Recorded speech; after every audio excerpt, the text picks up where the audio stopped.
पहला कुरिन्थिया हम अभी अपनी स्क्रीन के ऊपर पढ़ेंगे, उसका 12 अध्याय, उसकी 12 से लेके 38 आयत तक। क्योंकि जिस प्रकार देह तो एक है और उसके अंग बहुत से हैं, उस एक देह के सब अंग होने पर भी सब मिलकर एक ही देह है, उसी प्रकार मसीह भी है।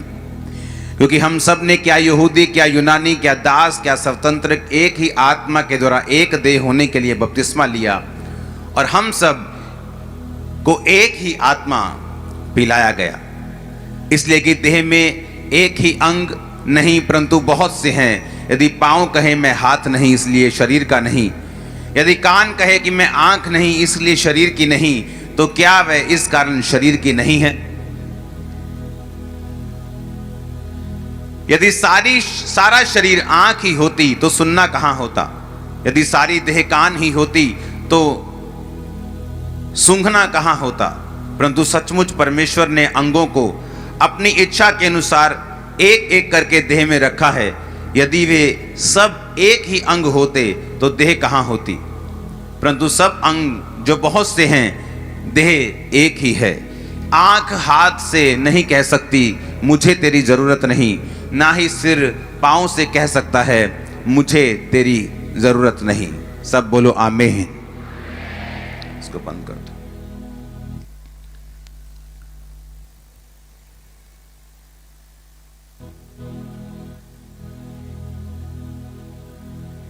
अपने पड़ोसी को बोलो ध्यान से सुन, ऊंची आवाज में बोलो ध्यान से सुन। आमीन। यीशु मसीह ने कहा अगर देह तो एक है लेकिन उसके अंग बहुत से हैं, और बहुत अंग होने पर हम सब मिलकर एक शरीर के समान काम करते हैं, उसी प्रकार मसीह है। क्या यहूदी क्या यूनानी, यानी वो लोग जो जन्म से मसीही हैं। क्या यूनानी मतलब वो लोग जो जन्म से मसीही नहीं थे लेकिन परमेश्वर को हमारे समान अन्य जातियों में से ग्रहण किया। क्या दास क्या स्वतंत्र, क्या बॉस क्या एम्प्लॉयज, सभी को एक ही आत्मा के द्वारा एक देह होने के लिए बपतिस्मा दिया गया और सबको एक ही आत्मा पिलाया गया। हालेलुया। बाइबल कहती अगर एक अंग दुख मनाता है, दुख में है, तो बाकी सारे अंग दुख में हैं। अगर एक अंग की बड़ाई होती है तो बाकी सारे अंग उसके साथ सुख मनाते हैं। अगर आपके हाथ में दर्द हो तो आपका सारा शरीर भी दर्द में रहता है। अगर आपके सिर में दर्द हो तो सारे शरीर को टेम्परेचर रहता है। ऐसा नहीं होता कि सिर में दर्द है तो टेम्परेचर सिर्फ सिर में है और बाकी शरीर में कोई दुख नहीं हो रहा, या बाकी शरीर कहे मैं तो भंगड़ा डालूंगा, मेरे को कोई प्रॉब्लम नहीं। सिर को दर्द है, वो अपना दर्द खुद देखे। लेकिन बाइबल कहती है एक जगह अगर दर्द हो, अगर पेट दर्द हो तो पूरा शरीर दर्द में है। अगर किडनीज खराब हैं तो उसका खमियाजा पूरा शरीर भुगतता है। उसी तरह अगर एक अंग की बड़ाई होती है, अगर कोई कहता तेरी आंखें कितनी सुंदर हैं, या तेरी आवाज कितनी अनॉइंटेड है, या वो तेरे अंगों की बड़ाई करता है, तो बाइबल कहती पूरा शरीर प्रफुल्लित होता है और पूरा शरीर खुश होता है। पूरे शरीर में आनंद आता है जब एक अंग की बड़ाई होती है। यीशु मसीह ने कहा तुम सब मिलकर एक ही देह हो। अगर कान ये कहे कि काश सारे कान ही होते तो सूंघना कहां होता? सिर पैर से नहीं कह सकता मुझे तेरी जरूरत नहीं। अगर मुंह बोल सकता है तो पांव उसको उस जगह पर लेके आया है जहां उसको बोलना है। अगर पांव लेके आ सकते हैं और कुछ नहीं कर सकते तो वहां पर मुंह को जरूरत है बोलने की, ताकि जो कुछ वो बोले वहां पर काम हो। इसका मतलब ये परमेश्वर ने कहा कि तुम सब मिलकर एक ही देह हो, तुमको एक ही आत्मा पिलाया गया और तुम मसीह के अंग हो। यीशु मसीह हमारा शरीर और हम उसके अलग अलग अंग हैं। बाइबल कहती है अगर एक शरीर की उन्नति होनी हो तो सब अंग मिलके ग्रो करते हैं। अगर शरीर ग्रो कर रहा है एक बच्चे का और उसका एक हाथ एक बाजू अगर ग्रो ना करे तो इमेजिन करो उसका सारा शरीर किस तरह का लगेगा। अगर उसके पांव बढ़ना छोड़ दें और बाकी शरीर बढ़ जाए तो वो एक नॉर्मल फिर देह नहीं रहती।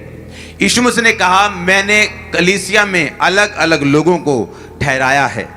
हम आखिरी आयत को पढ़ेंगे, उसमें लिखा परमेश्वर ने कलीसिया में अलग अलग व्यक्ति नियुक्त किए हैं। प्रथम प्रेरित, फिर भविष्यद्वक्ता, फिर शिक्षक, फिर सामर्थ के काम करने वाले, फिर चंगा करने वाले, फिर उपकार करने वाले, प्रबंध करने वाले और नाना प्रकार की भाषा बोलने वाले। बाइबल कहती परमेश्वर ने हमें इस प्रकार से कलीसिया में रखा ताकि हर अंग अपना अपना काम करे और मसीह की देह उन्नति पाए।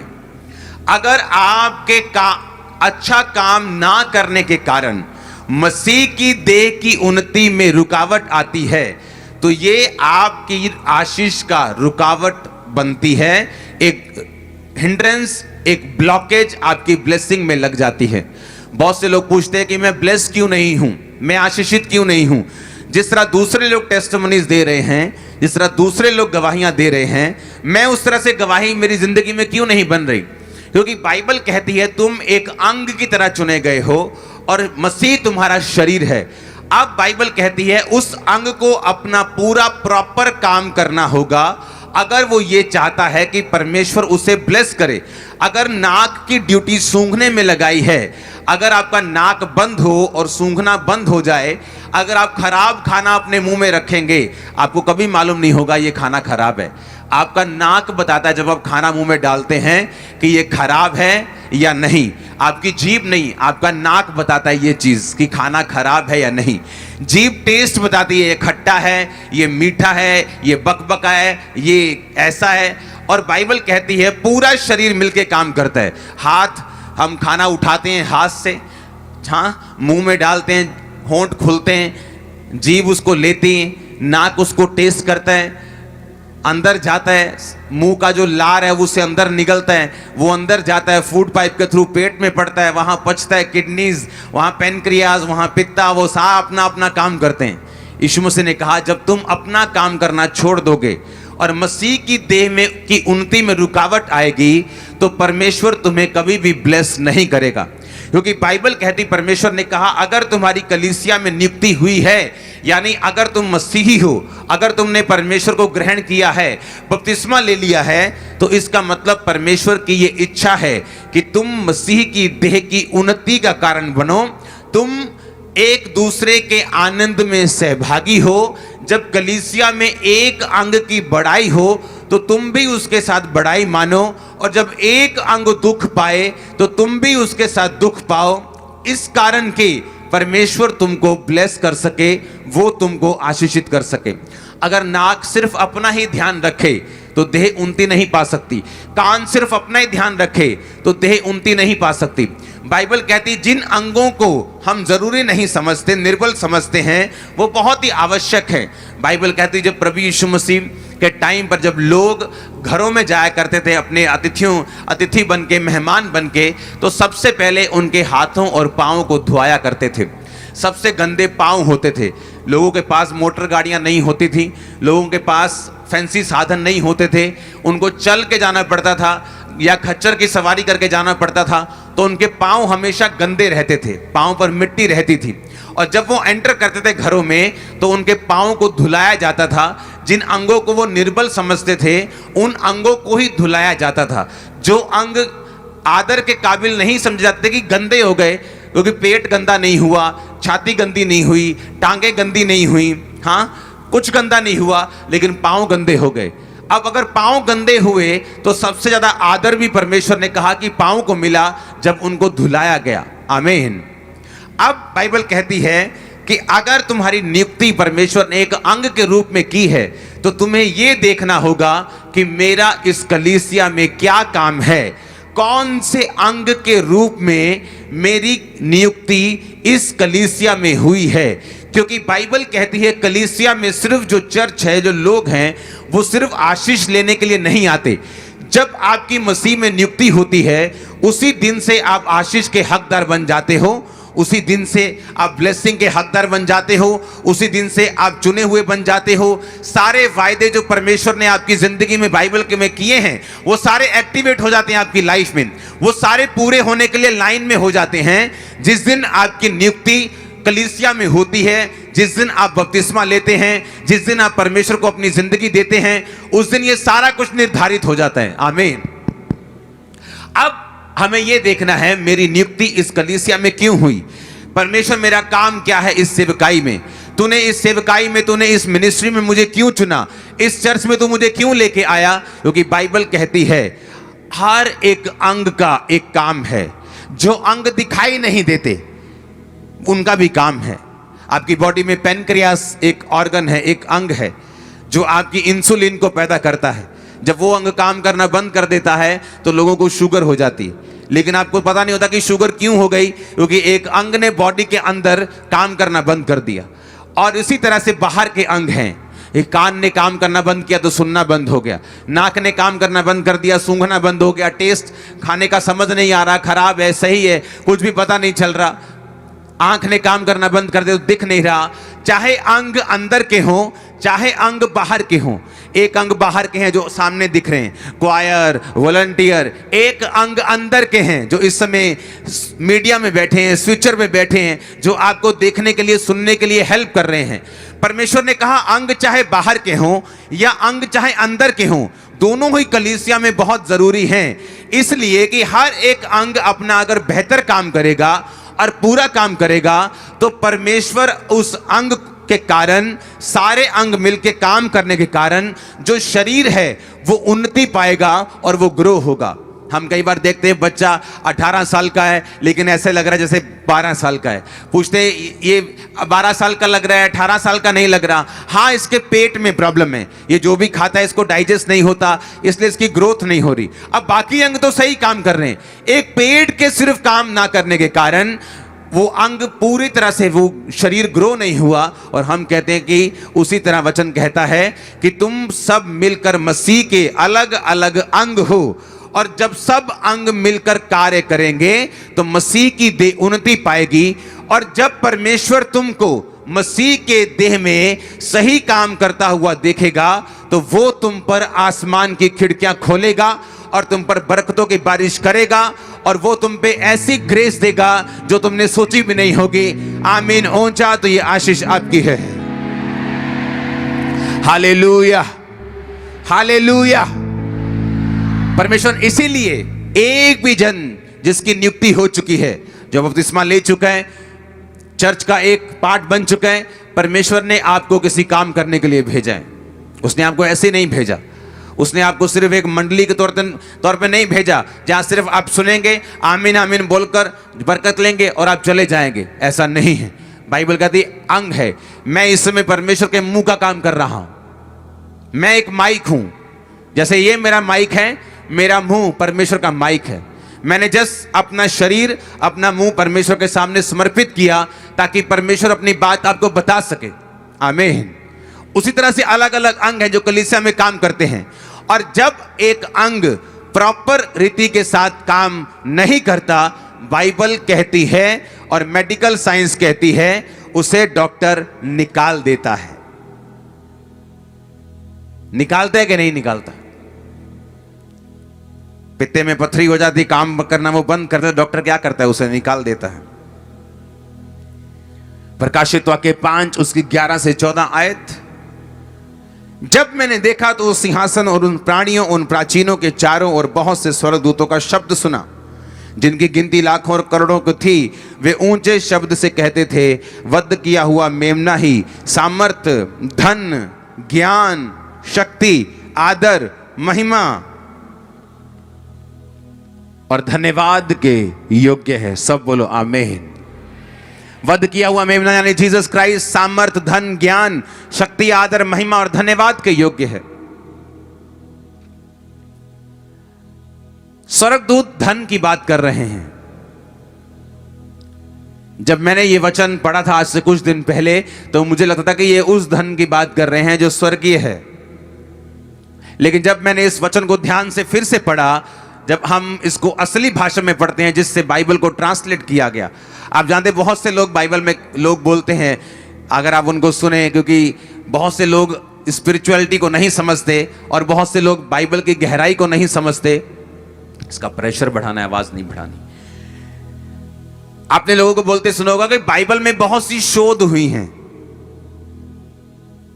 हाँ, कि बाइबल में बहुत बारी शोध यानी कि मिस्टेक्स को दूर किया गया है। कहते ये 1000 बार बाइबल में शोध हो चुकी हैं। मैं उनको ये बताना चाहता हूं कि ऐसा नहीं है।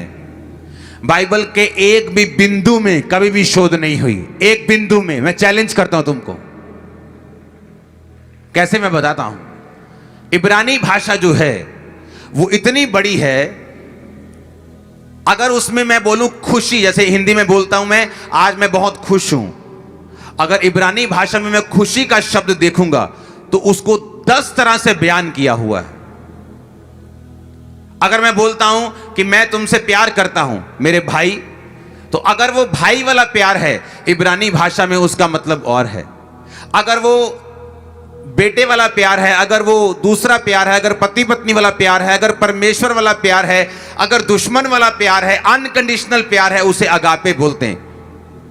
भाइयों वाले प्यार को शायद फिलियो बोलते हैं। तो एक प्यार शब्द के लिए कितने ही शब्द हैं इब्रानी में, लेकिन जब ट्रांसलेशन की गई बाइबल की, उसे इब्रानी भाषा से, जो पुराना नियम है उससे ट्रांसलेट, वो भी ओरिजिनल भाषा इब्रानी भाषा में थी और नया नियम ओरिजिनली यूनानी भाषा में था।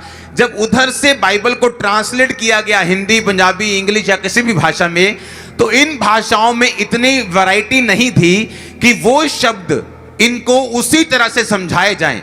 तो अगर वहां भाइयों वाला प्यार है तो हिंदी में आज भी अकेला प्यार लिखा है। अगर पति पत्नी वाला प्यार है तो बाइबल में वो भी प्यार है। अगर वो अगापे वाला जीसस क्राइस्ट से अनकंडीशनल प्यार है तो बाइबल में उसे भी प्यार लिखा हुआ है। तो कई बार क्या होता था कि जब तक वो वचन, वो एग्जैक्ट शब्द नहीं मिलता अपनी भाषा में, यूनानी भाषा से अपनी भाषा में ट्रांसलेट करने के लिए, तब तक उसी शब्द को लिख देते थे और जब वो शब्द मिल जाता था तो उसकी शोध कर देते थे। उसे बोलते हैं बाइबल की शोध करना। ओरिजिनली बाइबल की एक बार भी शोध नहीं हुई। वो इन भाषाओं में इतनी कैपेसिटी नहीं थी कि यूनानी और इब्रानी भाषा को पूरी तरह से स्वीकार करके उन्हें एक्सप्लेन कर सकें। इसलिए मैं कहता हूं, मैं आपको चैलेंज करता हूं, बाइबल की एक बार भी शोध कभी नहीं हुई, लाइफ में ना होगी। वो वचन खुदा का है, वो सिद्ध था, है और रहेगा। आमीन। बाइबल में स्टेट ऑफ फैक्ट्स हैं, जहां पर वो उसे परमेश्वर का वचन नहीं बोलते लेकिन फैक्ट्स बोलते हैं। उस बारे में हम फिर कभी बात करेंगे, क्योंकि लोगों को जब वचन की नॉलेज नहीं होती, बाइबल की इतिहास की नॉलेज नहीं होती, वो जस्ट 1-2 आयतें पढ़ते हैं और पब्लिक में जाकर बोलना शुरू कर देते हैं। लेकिन अगर उनको कोई आगे से ज्ञानवान मिला तो वो शर्मिंदा हो जाएंगे। Hallelujah, hallelujah. और अब यहां पे जब धन की हम बात करते हैं तो यूनानी भाषा में जिस धन का प्रयोग, जिस शब्द का प्रयोग किया गया, उसको हम अपनी स्क्रीन के ऊपर देखेंगे। बाइबल कहती है उसका मतलब है प्लूटोस। प्लूटोस का मतलब wealth, possessions, abundance, richness, valuable bestowments, riches. इसका मतलब स्वर्गदूत जिस धन की बात कर रहे थे वो पृथ्वी का धन था, वो स्वर्गीय धन की बात नहीं कर रहे थे। पहला तिमुथियुस 16 उसकी 17 और 18 आयत में लिखा, उसको हम पढ़ेंगे। हे संसार के धनवानों को आज्ञा दें कि वे अभिमानी ना हो और इस चंचल धन पर आशा ना रखें, परंतु परमेश्वर पर जो हमारे सुख के लिए सब कुछ बहुतायत से देता है। आधे में वही को रखो। 17 आयत को फिर से पढ़ेंगे कि वो चंचल धन पर आशा ना रखें। जब मैंने इस धन को पढ़ा कि ये कौन सी धन की बात कर रहा है, क्या ये वही धन है? जब मैंने इस धन शब्द को यूनानी भाषा में पढ़ा तो उसमें भी यही शब्द प्रयोग किया गया जो आपकी स्क्रीन की साइड पर है, जिसका मतलब है प्लूटोस। इसी शब्द को फिर से बार बार बाइबल में प्रयोग किया गया जब वो धनवानों से बात कर रहा था कि अपने धन पर आशा मत रखो, प्लूटोस पर आशा मत रखो। यही धन शब्द का प्रयोग स्वर्गदूतों ने किया कि हे वध किए हुए मेमने, तू ही महिमा, धन, धन्यवाद, आदर के योग्य है, सामर्थ्य के योग्य है, ज्ञान शक्ति के योग्य है। इसी धन के बारे में जिक्र किया गया। मैं बड़ा हैरान था कि वही धन जो परमेश्वर नीचे प्रयोग कर रहा है, ये उसी धन की स्वर्गदूत बात कर रहे हैं, स्वर्ग में बात कर रहे हैं, जीसस क्राइस्ट को बोल रहे हैं कि तू ही इस धन के योग्य है। बाइबल कहती है मत्ती 6 उसकी 19 और 20 आयत और उसकी 21 और 24 आयत में, अपने लिए पृथ्वी पर धन इकट्ठा ना करो जहां कीड़ा और काई बिगाड़ते हैं, जहां चोर सेंध लगाते और चुराते हैं। यहां पर भी जिस धन का शब्द का प्रयोग किया गया, यह भी प्लूटोस से लिया गया। हाँ, 24 आयत को पढ़ेंगे इसके बाद। कोई मनुष्य दो स्वामियों की सेवा नहीं कर सकता, वह एक से बैर और दूसरे से प्रेम रखेगा, और एक से मिला रहेगा और दूसरे को तुच्छ जानेगा। तुम परमेश्वर और धन प्लूटोस दोनों की सेवा नहीं कर सकते। अब बोलो आमीन। अब मैंने आपको बताया कि आपका एक अंग के रूप में एंट्री हुई है।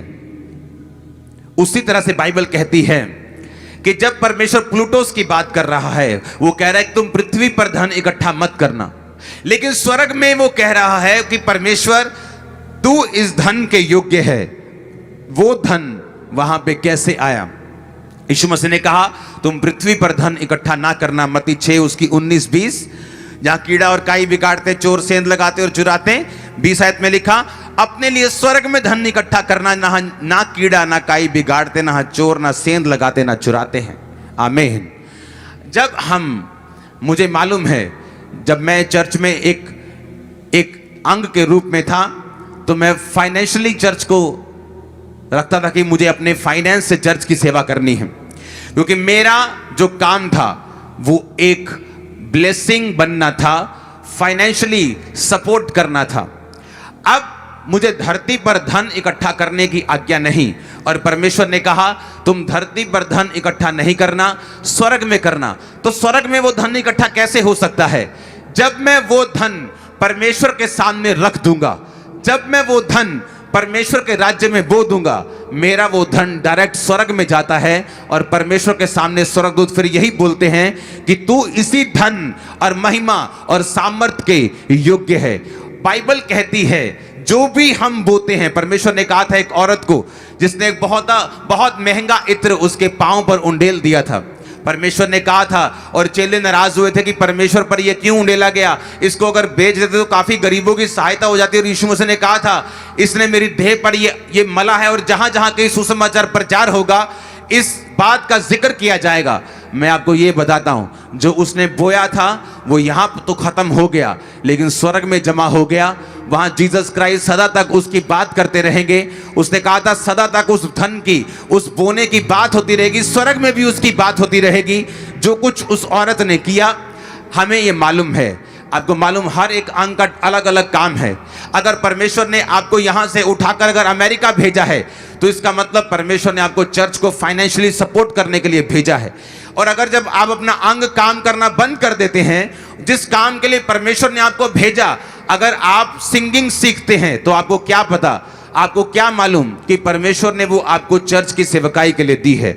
अगर आप किसी कैरियर में हैं, आप अच्छी आईटी में हैं, आप कैमरा चलाना जानते हैं, आप सफाई करना जानते हैं, प्रबंध करना जानते हैं, बाइबल कहती है कोई प्रबंध करने वाला है, कोई उपकार करने वाला है, कोई बोने वाला है, कोई गैर भाषा बोलने वाला है। क्या सब प्रबंध करते हैं? क्या सब गैर भाषा बोलते हैं? क्या सब चंगा करते हैं? परमेश्वर ने कहा नहीं, हर एक अंग जब अपना अपना काम करेगा तो वो आशीषित ही होगा। इसलिए पौलुस ने कुछ कलीसियाओं को बोला कि मेरा परमेश्वर तुम्हारी हर घटी को महिमा सहित मसीह यीशु में पूरा करेगा। किन कलीसियाओं को? जिन्होंने पौलुस की मिशनरी कामों में पौलुस की सहायता की थी। पौलुस का अपना बिजनेस था, बाइबल कहती है वो अपना काम खुद करके टेंटों को सीकर अपना और अपने टीम का वो पेट को पालता था, लेकिन जो चर्च का पैसा था वो चर्च के कामों में लगाता था। लेकिन बाइबल कहती है जब चर्च के लोग मिशनरी कामों में उसकी सहायता करते थे, तो पौलुस उनको आशीष के शब्दों को बोलता था। परमेश्वर ने कहा तुम मूसा की बात को सुनोगे, मूसा से मैं बात करूंगा, मूसा की अगुवाई मैं करूंगा, और तुम लोग मूसा की बात सुनोगे, और जो कोई उस भविष्यद्वक्ता की बात को सुनेगा वो सब लोग आशीषित होंगे। कलीसिया को परमेश्वर ने इसी तरह से बनाया है। बाइबल कहती है परमेश्वर अपने अगुए से बात करता है और दर्शन देता है और विजन देता है। अगुआ उस दर्शन को शेयर करता है, लोग उस दर्शन के शेयर करने के बाद अपने अपने काम में लग जाते हैं। मीडिया अपने काम में लग जाता है, हाँ सोशल मीडिया अपने काम में लग जाता है, प्रचारक अपने काम में लग जाते हैं, इवेंजलिस्ट अपने काम में लग जाते हैं, बोने वाले अपने काम में लग जाते हैं। बाइबल कहती जो कोई अंग अपने अपने काम में नहीं लगता दर्शन सुनने के बाद, वो अंग अपने नाश का कारण खुद ही हो जाता है।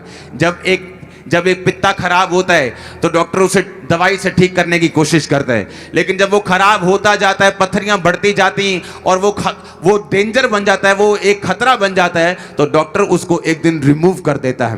परमेश्वर आपको सुधारने की कोशिश करता है, वो आपको चांस देने की कोशिश करता है, लेकिन जब वो आपको देख लेता है कि आप किसी काम के नहीं, तो बाइबल कहती है वो माली को बोलता है कि इसको काट दे और इसकी जगह एक दूसरा पेड़ लगा जो बढ़ सके और फल दे सके, क्योंकि मेरे परमेश्वर ने तुम्हें इसीलिए चुना है, लगाया है कि तुम बहुत सा फल लेके आ सको और तुम्हारा फल बना रहे। आमीन। हर एक व्यक्ति को यह ध्यान देना चाहिए कि मेरा कलीसिया में क्या रोल है। क्या मैं सुसमाचार में रोल निभा सकता हूं? क्या मैं गा सकता हूं? क्या मैं साफ सफाई कर सकता हूं? क्या मैं इवेंजलिज्म कर सकता हूं? क्या मैं प्रार्थना और उपवास करके अपने अगुए के लिए प्रार्थना उपवास कर सकता हूं? उसके विजन के लिए मैं उपवास कर सकता हूं? क्या मैं फाइनेंशियली ब्लेस हूं तो क्या मैं बो सकता हूं? बाइबल कहती आपकी लाइफ में एक भी चीज इत्तेफाक से नहीं हुई। इब्रानी भाषा जिसमें ओरिजिनली भाषा बाइबल लिखी गई है, उसमें एक भी बार भी इत्तेफाक नाम का शब्द नहीं है। अगर परमेश्वर ने आपको जो कुछ भी दिया है, बचपन से लेके, बॉर्न से लेके, जन्म से लेके, चाहे जब आप मसीह में नहीं भी थे, वो जानता था कि आपको उसने कब बुलाना है। बाइबल कहती है जब समय आया कि वो अपने पुत्र पर अपने आप को प्रकट करे, अपने पुत्र को जगत पर प्रकट करे। इसका मतलब हर एक चीज का समय होता है, और जब आपकी लाइफ में समय आया कि आपको परमेश्वर आप पर अपने आप को प्रकट करे, फिर आपको जगत के ऊपर प्रकट करे। चाहे आप यीशु मसीह को तब तक नहीं जानते थे, लेकिन फिर भी परमेश्वर ने आपको वो करने दिया जो उसका डिवाइन प्लान था। कि आप एक अकाउंटेंट थे, कि आप एक सीए थे, कि आप एक कंप्यूटर इंजीनियर थे, कुछ भी जो परमेश्वर ने आपको करने के लिए दिया। लेकिन जब परमेश्वर ने आप पर अपने आप को प्रकट कर दिया, तो परमेश्वर यह चाहता है कि जो वरदान आपके अंदर था, अब वो कलीसिया की, परमेश्वर की देह की, परमेश्वर के शरीर की बढ़ोतरी के लिए यूज होना चाहिए। और बाइबल कहती है जब एक अंग अच्छा काम करता है, उसकी बड़ाई होती है, ग्रो करती है पूरी चर्च, पूरे देह, परमेश्वर की पूरी देह जब ग्रो करती है, तो परमेश्वर उन अंगों को आशीषित करता है जिनके कारण वो देह, वो शरीर जो है वो ग्रो हुआ है। बाइबल कहती है नehemiah जब परमेश्वर के जाकर शहर पना को, यरूशलेम की और फाटकों को बनाने के लिए गया, तो वहां बहुत सी उसने कुरीतियों को देखा। उसने परमेश्वर के भवन में जाके देखा तो कोई क्वायर नहीं थी, कोई साफ सफाई करने वाला नहीं था, कोई काम करने वाला नहीं था। कारण क्या? क्योंकि जो अमीर लोग थे वो अपने अपने ब्याज के धंधों में, अपने अपने बिजनेस में बिजी थे। अमीर लोग जो थे वो सरकारों के साथ फाइट नहीं कर रहे थे, राजा के साथ फाइट नहीं कर रहे थे। चाहे शहरपना टूटी हुई थी शहर की, चाहे फाटक जले हुए थे, चाहे परमेश्वर का भवन त्यागा हुआ था, लेकिन उनको कोई मतलब नहीं था। उनको ये था कि अगर हम राजा के खिलाफ बोलेंगे, हमारा माल आना बंद हो जाएगा, धंधो बंद हो जाएगा, भाई धंधा बंद हो जाएगा। क्या करेंगे? माल है तो सब है, कि माल रुकना नहीं चाहिए, धंधा करते रहना चाहिए। अपने लोगों से भी ब्याज लेते थे, क्रिश्चियन से भी ब्याज लेते थे, और अमीर होते जा रहे थे। और जब नेहम्याह वहां पे आया, उसने उनको लानतें दी, उनकी क्लास लगाई, उनको झिड़का, उनको आने वाले क्रोध के बारे में बताया जो परमेश्वर का उन पे आने वाला था। कि अगर परमेश्वर ने तुमको अमीर किया है तो परमेश्वर ने तुम्हें बोने के लिए किया है। तुम सब लोग अपना अपना टाइट भवन में लेके आओगे और उस टाइट से तनख्वाहें दी जाएंगी, भवन की सफाई की जाएगी, भवन की मुरम्मत की जाएगी, भवन के काम किए जाएंगे। और बाइबल कहती लोगों ने तौबा की, बहुत से रईसों ने भी तौबा की, अपने भाइयों से ब्याज लेना बंद करके अपना धंधा किया। परमेश्वर अमीर होने से मना नहीं करता। यीशु मसीह ने नहीं कहा कि अमीरी बुराई की जड़ है। यीशु मसीह ने अगर पैसा बुराई की जड़ होता तो स्वर्गदूत में उसी पैसे की बात वो नहीं कर रहे होते, स्वर्ग में वही स्वर्गदूत उसी पैसे की बात नहीं कर रहे होते। लेकिन बाइबल कहती पैसों का प्रेम, लव ऑफ मनी, पैसे का प्रेम करना, पैसे से लव करना, ये बुराई की जड़ है। वही पैसा ना बुरा है ना अच्छा है। जब एक सेवक के हाथ में आता है तो वो लाखों रूहों को बचा जाता है। जब एक शराबी के हाथ में आता है वो लाखों रुपए की शराब का धंधा कर लेता है। फर्क बस इतना ही है। पैसा बुरा नहीं, पैसा अच्छा नहीं, लेकिन किसके हाथ में है ये जरूरी है। लेकिन शैतान नहीं चाहता कि जो पैसा है वो पवित्र लोगों के हाथ में जाए, क्योंकि शैतान को यह मालूम है अगर पैसा पास्टर्स के हाथ में आएगा, अगर पैसा पवित्र लोगों के हाथ में आएगा, तो ये 100% परमेश्वर का काम करने वाले हैं, ये डायरेक्ट परमेश्वर की रूहों को बचाने वाले हैं, ये डायरेक्ट जाके टीवी मिनिस्ट्री में घुस जाएंगे, ये डायरेक्ट जाके ब्रांचेस ओपन कर देंगे, ये इवेंजलिज्म करेंगे और मेरे को लोगों के घरों से बाहर निकालेंगे। इसलिए वो चाहता है कि लोगों के मन पकड़े रहें। जो लोग अमीर हैं, ऐसे लोग हैं जो फॉरेन में हैं लेकिन कभी अपना टाइथ नहीं निकालते, कभी अपने बीजों को सबमिट नहीं करते। और बाइबल कहती है कि परमेश्वर का श्राप और परमेश्वर के जो लाहनते हैं, परमेश्वर का भारी श्राप मलाकी में लिखा उनकी जिंदगियों में रहता है, क्योंकि उन्होंने अपने काम को कंप्लीट पूरा नहीं किया। और मैं इस वचन को खुल के आपको इसलिए बता सकता हूं क्योंकि आपके टाइथ को मैं देखता तक नहीं हूं, आपकी ऑफरिंग को मैं आंखों से देखा तक नहीं। जब वो आती है, टीम गिनती है, खर्चती है, बैंक में भेजती है, 3-4 तरह के सीए उसे अटेंड करते हैं, मैं साइन करता हूं कि हाँ ये खर्चा ठीक है, एक टीम चेक करती है कि हाँ कोई कमीशन तो नहीं खा रहा, कोई पैसे का गलत यूज तो नहीं कर रहा, लेकिन आपके पैसे को मैं देखता तक नहीं हूं। इसीलिए मैं खुल के आपको बता सकता हूं कि आप अगर अपने गिफ्ट का प्रयोग नहीं करते, उसी धन का जो स्वर्गदूत भी स्वर्ग में उसी धन की बात करेगी, जीसस इस धन के तू योग्य है, और ये वही धन है जो तेरे लोगों ने पृथ्वी के ऊपर तेरे राज्य को, तेरी देह को बढ़ाने के लिए बोया था। और बाइबल कहती उसी धन के कारण जो आप धरती पर बोते हैं, या अपने वरदानों के कारण जो परमेश्वर ने आपको वरदान दिया है, मेक श्योर आप उसे किंगडम के लिए यूज कर सकें। आपके कॉल्स आनी चाहिए कॉल सेंटर में कि मैं एक सीए हूं, मैं चर्च में सेवा करना चाहता हूं। अभी चाहे आपकी सेवा की जरूरत ना हो, लेकिन आपका नाम नोट करके फ्यूचर में आपको सेवा दी जा सकती है। मैं एक मिस्त्री हूं, मैं एक कॉन्ट्रैक्टर हूं, मैं ये हूं, मैं आईटी में हूं, मैं अच्छे पैसों को कमाता हूं, मैं सीड बोना चाहता हूं। आपके कॉल्स आने चाहिए। बाइबल कहती है जब आप परमेश्वर के किंगडम के लिए अपने आप को समर्पित करके चलते हैं तो परमेश्वर आपकी प्रार्थनाओं को सुनता है। उसने कहा जो कुछ तुम मेरे नाम से मेरे पिता से मेरी महिमा के लिए मांगेगा, मेरी ग्लोरी के लिए मांगेगा, मेरा पिता तुझे देगा। आप मांगेंगे परमेश्वर मुझे तेरी ग्लोरी के लिए पैसा चाहिए, तेरे राज्य को बढ़ाने के लिए बिजनेस चाहिए, तेरे राज्य को बढ़ाने के लिए मुझे चंगा कर, मैं तेरे नाम की टेस्टिमनी दूंगा, मुझे अच्छी सेहत दे, मैं इवेंजलिज्म में जाऊंगा, मुझे अच्छा काम दे, मैं तेरे नाम की गवाही दूंगा। बाइबल कहती जो कुछ आप उसकी महिमा के लिए मांगेंगे परमेश्वर आपको देगा। आज से मैं आपके लिए प्रोफेसी करता हूं, हर एक अच्छी चीज के आप हकदार होंगे यीशु मसीह के सामर्थी नाम में। आपके लिए मैं प्रोफेसी करता हूं, अच्छे बिजनेस के आप हकदार होंगे यीशु मसीह के सामर्थी नाम में। आपके लिए मैं प्रोफेटिक वर्ड देता हूं, आपके बच्चे हर एक अच्छी चीज के हकदार होंगे और वो परमेश्वर की महिमा के लिए यूज किए जाएंगे। आपके लिए मैं प्रोफेसी करता हूं, आपके बच्चे जवानी से पहले ही यूज किए जाएंगे परमेश्वर की महिमा के लिए। वो खुदा के नाम को ऊंचा करने के लिए इस्तेमाल किए जाएंगे। जब वो जवानी में पहुंचेंगे ग्रेट होंगे यीशु मसीह के सामर्थी नाम में। मैं नहीं जानता मैं किससे बात करूं, लेकिन अगर ये आपका आमीन ऊंचा होना चाहिए। हर एक ओवरफ्लो, हर एक ब्रांच आमीन ऊंचा, ऊंची आवाज में आमीन, ऊंची आवाज में आमीन।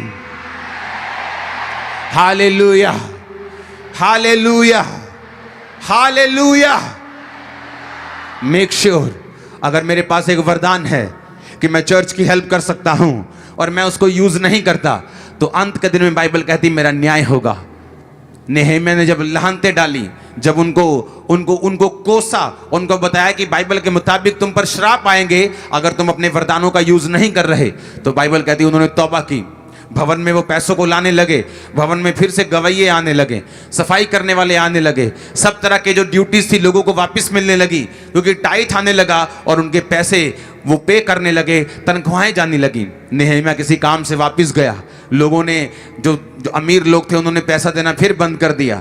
नेहेमिया जब वापस आया तो बाइबल कहती सफाई करने वाले कहीं और थे, बोने वाले चले गए थे, पैसा नहीं था तो गवैये चले गए। कहाँ चले गए गवैये? उनको तनख्वाह नहीं मिली इसलिए वो चले गए। सफाई करने वाले को वो अपने सिर्फ घर चलाना चाहता है, उसको तनख्वाह नहीं मिली, वो चले गए। नेहेमिया फिर आया, फिर लानतें डाली, फिर वो आने लगे, फिर टाइट बोने लगे, और बाइबल कहती है इस तरह से भवन का काम चला। क्या बताता है परमेश्वर हमें कि हमारे पास जो भी वरदान है, जो भी अच्छी चीज है, उसे परमेश्वर के किंगडम के लिए लगाओ। फिर देखो आपके बच्चे सेफ रहेंगे, फिर देखो आपकी बॉडी सेफ रहेगी, आपका फाइनेंस सेफ रहेगा। आमीन ऊंचा, ये बरकत आपकी है। पोतीफर ने सब कुछ यूसुफ के हाथों में दे दिया। बाइबल कहती है यूसुफ जगह हाथ लगाता, परमेश्वर उसको बरकत देता। वही अगर 100 एकड़ कनक के लिए, गेहूं के लिए पोतीफर किसी और नौकर के हाथ में देता, तो वहां से 20,000 बोरी निकलती गेहूं की। जब वो यूसुफ के हाथ में देता, वहां 25,000 निकलती, 28,000 निकलती। पोतीफर ने देखा कि यूसुफ तू जिस काम में हाथ लगाता है, तेरा परमेश्वर यहोवा तुझको बरकत देता है। और बाइबल कहती है उसने सब चीजों को यूसुफ के हाथ में कर दिया, सिर्फ उसकी पत्नी को छोड़ के। और सिर्फ शैतान ने उसकी पत्नी के ऊपर अटैक किया। क्या हमने अपने फाइनेंस को, हम बोलते हैं एक बार साधु सुंदर सिंह, जिसे ब्लीडिंग फीट प्रॉफिट बोलते हैं, आजकल के फेक लोगों की तरह नहीं, ब्लीडिंग जो नंगे पांव चला करता और उसके पांव से खून निकलता जब वो चलता था। सामर से धनी, अभिषेक से धनी, वो एक औरत के घर में गया। बहुत बारिश हो रही थी और साधु सुंदर सिंह को बुखार हो गया और वो एक औरत के घर में दरवाज़ा खटखटाया और वो औरत बाहर निकली। वो क्रिश्चियन औरत थी। साधु सुंदर सिंह ने कहा, मेरी बहन, बारिश बहुत है और मुझे बुखार है, मैं आराम करना चाहता हूँ, क्या मैं तेरे घर में रुक सकता हूँ? कहती तुसी ना ऐ करो, मैं ना तुहाडे लई प्रेयर करांगी। कहता जिसके सामने तू प्रार्थना करेगी ना, वो मेरे अंदर है, मेरे साथ खड़ा है। जिसके सामने तूने प्रेयर करनी है ना, वो मेरे साथ खड़ा है, वो मेरे अंदर है। क्या प्रेयर की बात कर रहे हैं? मैं परमेश्वर का दास हूं। तो जब प्रार्थना की जरूरत नहीं, बोने की जरूरत है, वहां तुम प्रार्थना नहीं कर सकते। पास्टर जी प्रेयर करांगे असी, तुम अपने पास्टर से ज्यादा प्रेयर नहीं कर सकते। तुम में और तुम्हारे स्पिरिचुअल फादर में हमेशा तुम्हारा स्पिरिचुअल फादर राइट होगा, और तुम्हारे स्पिरिचुअल फादर और खुदा में खुदा हमेशा राइट होगा। तो उसने कहा, मुझे तेरी प्रेयर की जरूरत नहीं है, मुझे रेस्ट की जरूरत है। इमेजिन करो, अच्छी पोजीशंस में जाने के बाद, अच्छे देशों में जाने के बाद भी अभी भी लोगों के दिल चिड़ियों के जैसे हैं। चिड़ी का होता ना दिल, छोटा सा। मैं आपको एक अच्छे विश्वासी और एक बुरे विश्वासी में फर्क बताता हूं।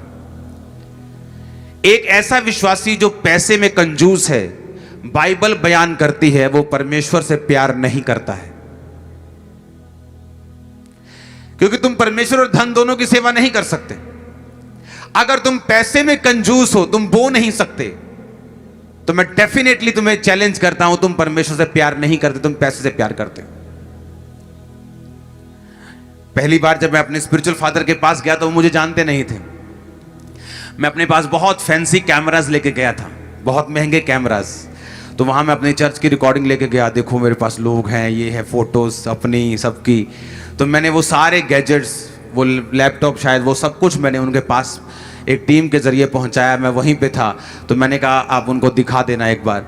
तो जब उन्होंने मुझे अपने पास बुलाया तो उन्होंने सब वो देखा, तो मेरे को वो वापस करने लगे। तो पवित्र आत्मा ने बोला कि इसे वापस मत लेना, जबकि मैं उसे बोने के लिए नहीं लेके गया था। जस्ट उनके वो टेबल पे था, तो मुझे ये अच्छा नहीं लगा कि मैं उनके टेबल से वो चीज़ें वापस लेके आऊँ। तो मैंने कहा नहीं, मैं ये वापस लेने के लिए नहीं लेके आया, जब मैं लेके उसे वापस लेने के लिए गया था। तो मैंने कहा नहीं, वापस नहीं लेना, आप इसे आप यूज़ कर लो। आप मैंने साइड पे उसे रख दिया। मेरी लाइफ में, मेरी कंप्लीट क्रिश्चियन लाइफ में ऐसा कभी नहीं हुआ कि मैं अपने स्पिरिचुअल फादर के पास गया हूं और खाली हाथ गया हूं, इसलिए मैं भरा हुआ हूं। नेवर। एक बार मैं बहुत बड़ा बीज, लाखों रुपए का बीज लेके गया, और उन्होंने जब उसे देखा, वो ज्यादा, कोई भी अनॉइंटेड मैन पैसों से प्यार नहीं करता। आप बड़ा बीज दे दें तो वो भी सेवकाई के लिए, आप छोटा दे दें वो भी सेवकाई के लिए, वो कौन सा उनके पर्सनल लाइफ में यूज होना है। लेकिन उनको ये मालूम होता है कि हाँ, ये व्यक्ति मेरी सेवकाई में बोता है, इसका मतलब ये मेरे साथ प्यार करता है, मेरे साथ डेडिकेट है। अगर आप अपने स्पिरिचुअल फादर के रास्तों को ओपन नहीं कर सकते, आपके रास्ते कभी ओपन नहीं होते। मैंने बहुत से स्पिरिचुअल सन्स देखे जो अपने फादर को यूज करते हैं सिर्फ रूहों को लेने के लिए, लेकिन एक्चुअल में आपको सपोर्ट करने के लिए परमेश्वर ने भेजा होता है, ताकि आपको भी ऐसे लोग आपकी लाइफ में मिलें।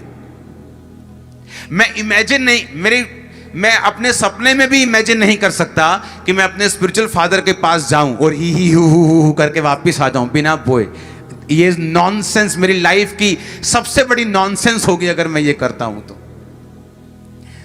अगर मैं जाता था तो बीजों के साथ जाता था। मैं ये बताता कि मैं डेडिकेटेड हूं इस सेवकाई के प्रति, आपके प्रति, सिर्फ शब्दों से नहीं, मेरा कर्मों से भी प्रेम है और मैं धन से प्यार नहीं करता हूं। आमीन। बाइबल कहती जब शाऊल और उसका नौकर जब गधियां ढूंढने के लिए गए तो उसने कहा गधियां मिलने क्या करे। उसने कहा यहां एक प्रॉफिट है पर हमारे पास कुछ है नहीं कि हम उसके पास लेके चले। अगर आप शमूएल प्रॉफिट का इतिहास देखेंगे तो बाइबल कहती पूरी ऐसा प्रॉफिट जिसके मुंह से आजकल के लोगों की तरह नहीं, हाँ फेसबुक प्रॉफिट नहीं, एक रियल खुदा का दास जिसके मुंह से निकली बात पूरी होती थी। जब उसने गवाही दी कि क्या मैंने तुमसे एक भी गधा लिया है, क्या तुमसे कभी चांदी ली है, तो बाइबल कहती पूरे लाखों लोगों की गवाही थी कि तूने आज तक हमसे कभी कुछ नहीं लिया। फिर भी वो जन क्या कह रहा है कि अगर हम उसके सामने, दास के सामने जाएंगे तो कुछ लेके जाएंगे। उसने कहा हाँ मेरे पास एक छोटा सा एक कुछ पैसा है, टुकड़ा है चांदी का या कुछ भी है, करेंसी है, हम वो लेके चलेंगे। ये नहीं कि शमूएल भूखा था उस करेंसी का, लेकिन वो बोना ये एक ऑनर आपका तय करता था कि हाँ ये व्यक्ति जो है ये उस अनॉइंटिंग का ऑनर करता है और ये उस विजन का ऑनर करता है। और बाइबल कहती है उनके बोने के कारण और उनकी अधीनगी के कारण शाऊल राजा बनाया गया और गधियां मिल चुकी थी। आपके हर खोया सामान मिलता है जब आप बोते हैं। आमीन, ऊंचा चाहिए। हालेलुया। और ये इसीलिए अगर आप पूरी दुनिया में निगाह मारेंगे, हर एक क्रिश्चियन, अगर आप अमेरिका में जाएंगे आप देखेंगे क्रिश्चियंस वहां ब्लेस के बाद ब्लेस होते जा रहे हैं। लेकिन आप दूसरी कंट्रीज भी हैं, अगर आप वहां पे जाएंगे आप देखेंगे क्रिश्चियन लोग ब्लेस नहीं, क्रिश्चियन होने के बावजूद ब्लेस नहीं। लेकिन उनका फर्क यही है कि वो बोने में बिल्कुल जीरो हैं और जो कुछ लोग देशों के लोग हैं वो बोने में बहुत ज्यादा आगे हैं। और जैसे वो बोने में आगे हैं परमेश्वर रास्ते खोलने में भी उनके आगे है, और जैसे वो बोने में पीछे हैं उनके रास्ते भी परमेश्वर ने बंद किए हुए हैं। बाइबल कहती है जब तू बोएगा मैं आसमान की खिड़कियां और दरवाजे खोल दूंगा। इसका इब्रानी में मतलब है डैम गेट, स्लूस गेट, कि डैम के पीछे पानी पानी है, आगे का हिस्सा सूखा हुआ है, क्योंकि परमेश्वर ने कहा मैंने तेरे डैम के गेटों को बंद किया हुआ है कि पीछे मेरे पास बरकतें भरी पड़ी हैं लेकिन तू आगे सूखा हुआ है, क्योंकि मैंने अभी तक डैम के गेट को नहीं खोला, क्योंकि अब तक तूने अपने टाइट को बोया नहीं। इतना पक्का है परमेश्वर का वचन, इतना एक्यूरेट है खुदावंद का वचन कि वो कहता है तुम एक देह होने के लिए बुलाए गए हो। हर एक अंग का अपना अपना काम है, अमीर का अपना है, आईटी वाले का अपना है, गरीब का अपना है, प्रार्थना उपवास करने वाले का अपना है। आमीन। अगर साधु सुंदर सिंह एक ऐसी औरत को जिसको वो सड़क के किनारे बैठी होती है उसका अपना घर ना होता और उसको बोलते कि बहन, तो वो उसको ये नहीं कहते मैं तेरे घर में आना चाहता हूं, वो बोलते बहन मेरे लिए प्रार्थना कर, क्योंकि तेरे पास तो खुद घर नहीं, तू मुझे कहां लेके जा सकती है। लेकिन जिसका घर है वो कहती मैं प्रार्थना करूंगी। उसने कहा जिसके सामने तूने प्रार्थना करनी है वो मेरे अंदर भी है और मेरे साइड में भी है, मेरे चारों तरफ बैठा और खड़ा भी है, तू अपनी प्रार्थना अपने पास रख ले। Hallelujah, hallelujah. अगर मुझे परमेश्वर ने, क्योंकि मैं भी कई बार खुदावंद को बोलता खुदावंद मैं फाइनेंस से सपोर्ट करूंगा सेवकाइयों को, मुझे सेवा नहीं करनी, तो परमेश्वर बोलेगा नहीं, जो काम मैंने तुझे करने के लिए बोला है उसी में तेरी बरकत है। अगर मैंने तुझे प्रीच करने के लिए बोला तो मुझे तेरे बिजनेस की सपोर्ट नहीं चाहिए कि तू ज्यादा बिजनेस करके मेरी सपोर्ट करे, जो तू टाइट देता है देता रहे, लेकिन जो तेरा असली काम है वो करता रहे।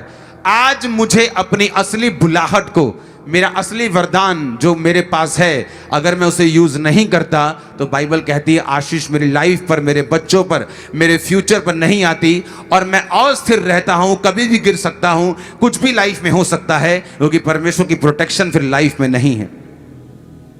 जोर से हालेलुया बोलो एक बार। आप मेरी बात को समझ रहे कि नहीं?